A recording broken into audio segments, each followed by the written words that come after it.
प्रवासी भारतीय महाकुंभ आरंभ होईछि 3 दिन धरी चलिबो एवं सेमानंक पई सबु प्रकार प्रस्तुति करा जाईछि एवं प्रवासी भारतीयंक पई रातिरे बुलिबा पई बयनिका नाइट बाजार करा जाउछि। आज ए नाइट बाजार को उद्घाटन करिवे समवाय हस्तशिल्प मंत्री प्रदीप बड़ सामंत। राति 11 रु सकाळ 7टा पर्यंत नाइट बाजार खोला रहिबो। प्रवासी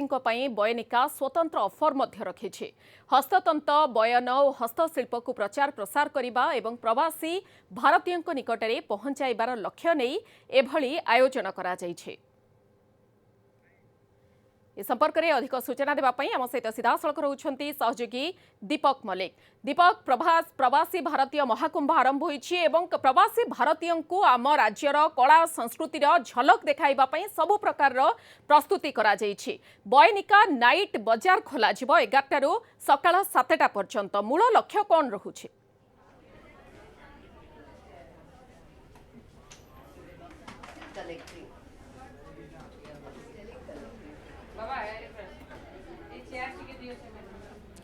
देखो बयनिकार आज खोल नाइट बाजार और मूल लक्ष्य हूँ जो प्रवासी भारतीय माने आसबे से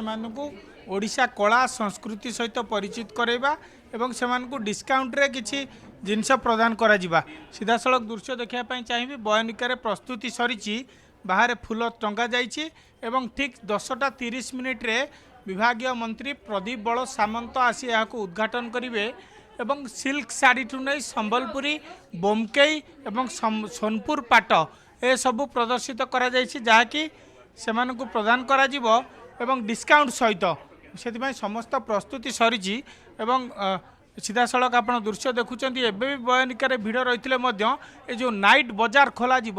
ताकू नहीं समस्त मध्य गोटे प्रकार उत्कंठा रही नाइट बाजार रे कौन कौन जिनस मिलिबो एवं जो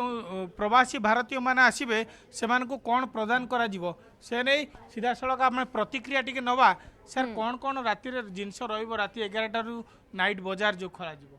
नहीं आमर जहाँ सब बर्तमान जिनस देखुं से सब जिनस तो अच्छी से एक्सट्रा 5% डिस्काउंट रोचे नाइट बाजार बर्तमान आमर जो 20 10 + 5 अच्छी अनादर 5% रहिबो। सो सब नुआ नुआ जिनस तो आसी से सब भी देखा से आमर एठी किछि फूड स्टॉल करूँ से राति जाक फूड स्टॉल भी खोला रहिबो प्लस जो टाइप हॉस्पिटैलिटी दिया जाउछि से टाइप हॉस्पिटैलिटी भी राति भी दिया जिवो। केतबेले सर विभागीय मंत्री आसीबे एवं उद्घाटन करा जिवो? 10:30 टेंटेटिवली 10:30 रे आसीबे। एगो प्रवासी भारतीय माने केते दूर ग्रहण करियो बोली आशावादी? निहाती मु तो भावुची निहाती को ग्रहण करेंगे कहीं एत सुंदर सुंदर जिनस सब अच्छी सब देखिए आप जदि माने आमर प्रोडक्ट गुड़ा देखिए सब गोटे गोटे माने पीस ऑफ आर्ट एत सुंदर सुंदर जिनस आसी बहुत बढ़िया बढ़िया सब नेशनल लाउडी मान द्वारा बुणा जाइथिबा एवं पूरा सारा ओडिशार एकदम कुशली बुणाकार मान द्वारा बुणा जाइथिबा जिनस गुड़िक अच्छी एवं आम भावुँ यहाँ निहाती आदृत हम सबू जाक जिनस निहाती आदृत हम जी भी आसी देखिए निहाती आदृत हम। निश्चित भाव में मधु आप प्रतिक्रिया शुणुले एवं राति तमाम खोला जो नाइट बाजार एवं सेठी विभिन्न प्रकार कॉटन इकत साड़ी कथा कहतु कॉटन इकत साड़ी ठू नहीं धोती लुंगी गामुछा ए सबू संबलपुरी साड़ी ए सबू विक्रय करा जिवो एवं जो प्रवासी भारतीय माने बाहर आसिबे ओडिशा को बुलिबा पई निश्चित भाव में यहाँ ग्रहण करेंगे एवं ओडिशार कला संस्कृति रा परिचय रही शाड़ी रे आपको गोटे शाढ़ीर दृश्य देखापी चाहिए के भाव में हाथ तैयारी जो शाढ़ी गुड़िक रही केते कारुकार्य रही से कारुकार्य को निश्चित भाव में प्रवासी भारतीय माने ग्रहण करेंगे एवं राति तमाम यहाँ बुली किणी जापर बाहर फूडकोर्टर व्यवस्था बोली जहाँ आप प्रतिक्रिया शुणुले बाहर फूडकोर्टर व्यवस्था करा एवं समस्त यहाँ निश्चित भाव में ग्रहण करेंगे एवं राति तमाम राति 11 रु सकाळ 7टा पर्यंत जेहेतु यह खोला रहिबो एवं प्रवासी भारतीय मानक पई स्वतंत्र ऑफर रहिबो से ऑफर रो सुजोग समस्ते नेबे एवं यह को आसी ग्रहण करियो बोली आशावादी अछंती व्यवसायी। नियति भाव में दीपक तेज जहाँ आप सूचना रखुले ये नाइट बाजार 11 रु सकाळ 7टा पर्यंत खोला रहिबो एवं सकाळे आज यूजुअल शिफ्ट दिन बेला खोला रहिबो। तेबे ये केवल प्रवासी भारतीय दिवस को नजर रखी दीपक खोला जाउछि 10 तारिख पर्यंत ही खोला रहिबो तापरे बंद होई जिवो नाइट बाजार।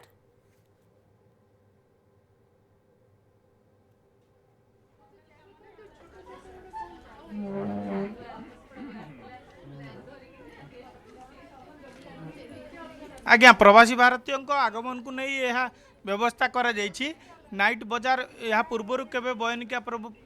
पक्षर खोला जाई नथिला तेणु जेहेतु प्रवासी भारतीय माने आसिबे राति रे भुवनेश्वर देखिया चेष्टा करिवे भुवनेश्वर विभिन्न ऐतिह्य संस्कृति परंपरा को देखिया चेष्टा करिवे तन्मध्यनु बयनिका पक्षर प्रस्तुत करा जाइथिबा ए जो नाइट बाजार मध्य अन्यतम रहिबो एवं साधारण रे जो प्रवासी भारतीय मान को आकृष्ट करने दिगरे यह बेस सहायक हेबो कारण एठी जो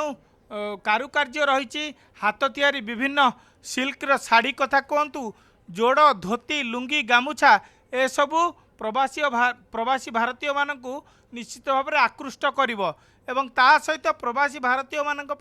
जो ऑफर रोची ए ऑफर मध्य बेस लोभनीय रहिबो जहाँकि प्रवासी भारतीय माने राति तमाम एठी बुली निहाती भाबरे प्रवासी